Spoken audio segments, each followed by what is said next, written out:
Today I bring you a new release from Wild Eye with the title Darkness Reigns. Now this one is actually due for release next month on the 10th of July and I watched it last night.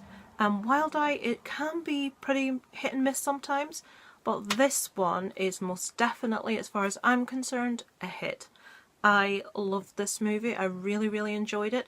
I actually checked on an online review site. I won't give any advertisements, but this is getting a score of 7.8, and for a horror movie, that is high.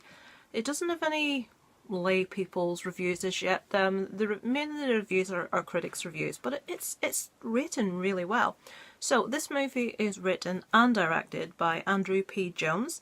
I've written down the names of various cast members in here because I don't want to make any errors. I will say the main name they have in here is Casper Van Dien. What better place to film a ghost movie than in a haunted hotel? He's actually in it for like a short period of time, like as the big name. Other people we have in here, Zachary Mooren as Daniel, who's like the main star of the movie. We've got Linara Washington as Vanessa,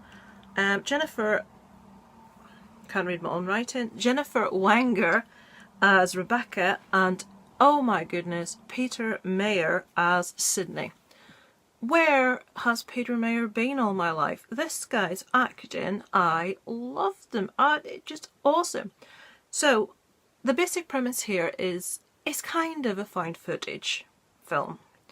But don't go, oh, found footage film. No, it is a really good movie.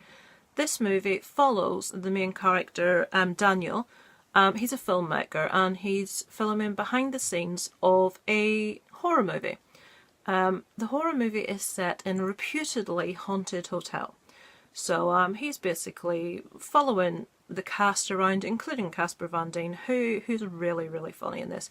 He plays like himself, but he's sort of put across as the really impatient star, looks down at people, doesn't have much time for them. You know, it just plays a typical prima donna and he's really funny in it.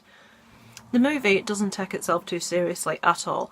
There are even like funny references in the movie where Daniel is talking to his cameraman and saying, oh, this piece of beep movie that we're on.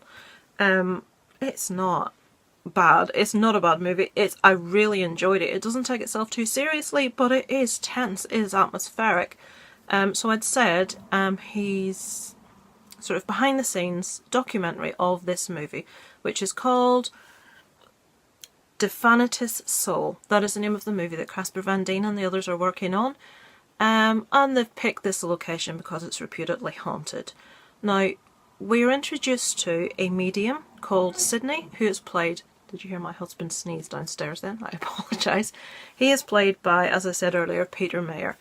This guy is just... I adored this guy in the movie. He's funny, he's creepy, he's enigmatic, he's just really good. And after having watched this, I sort of like googled the life out of this guy, and he's only started acting relatively recently, speaking, given that he is an older gentleman, so you'd think he'd have a back catalogue going back to goodness only knows where. But no, this guy, he does write also, but he's relatively not very well known unless I'm just living under a tree or under a rock, whatever the expression is. But I loved him as a sort of quirky medium type.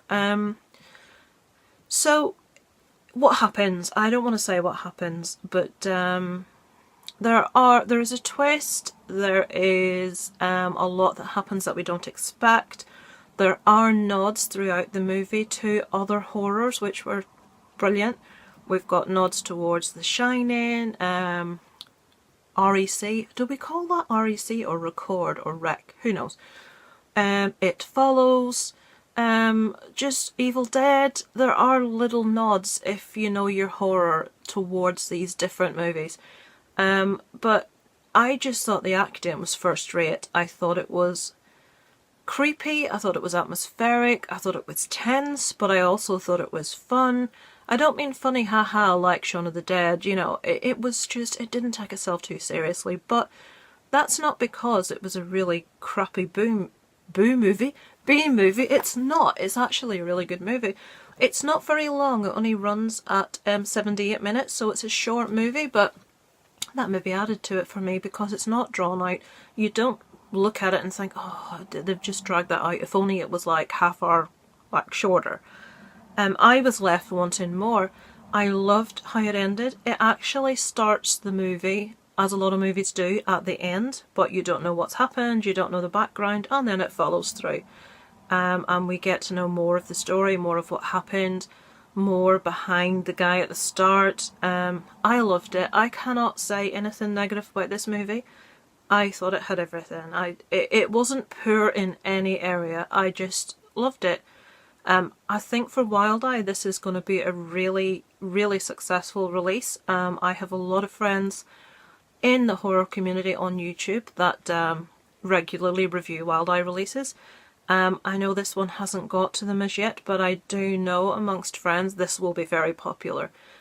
So definitely for this, if I had to rate this movie overall, just as a movie, I would give it a 7.5 out of 10. But if I had to rate it as a Wild Eye release, I would say it's a 9.5. With the type of releases they usually have, this one is superior to most that I have seen anyway. So yeah, I don't want to prattle on anymore.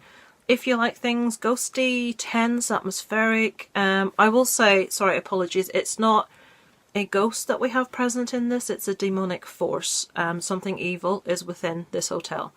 So I won't say anything about what happens. It's a ride. It's a fun ride. I would heartily recommend this movie. So hope you enjoyed the review. Hope you check it out. If you have, I'd really like to hear your thoughts below. And if you like the sound of it, I'd like to hear what your thoughts are, what you expect from it. As I say, it should be released next month on the 10th of July, so I look forward to hearing some of your thoughts. It's over and out from Lacey Loves.